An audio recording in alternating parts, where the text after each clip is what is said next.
Oui, les membres de l'Alliance du peuple pour la démocratie tiennent leurs promesses. Il est 10 heures ici à l'aéroport international de Suvarnabhumi à Bangkok et des centaines de manifestants sont en train effectivement d'évacuer les terminaux de l'aéroport après 9 jours d'occupation et de paralysie totale.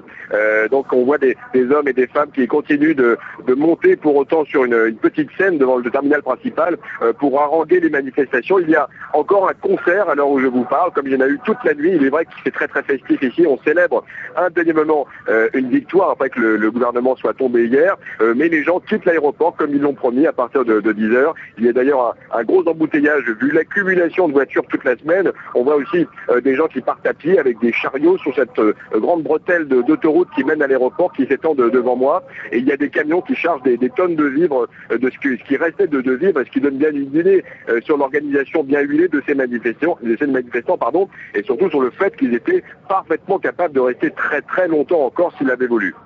Alors un départ que l'on pourrait interpréter à première vue comme une avancée, pourtant rien n'indique encore que la crise politique qui perdure, rappelons-le, depuis 3 ans est en voie de règlement.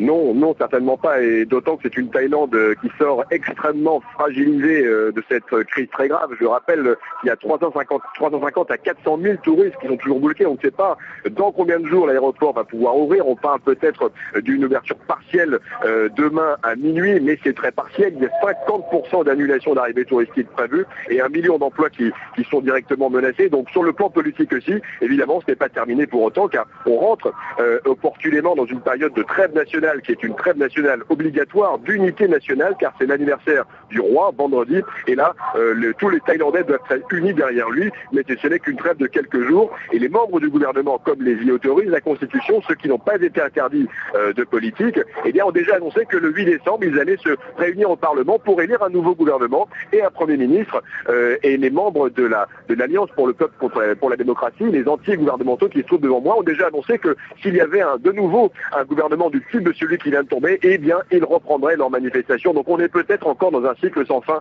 de crise politique ici en Thaïlande.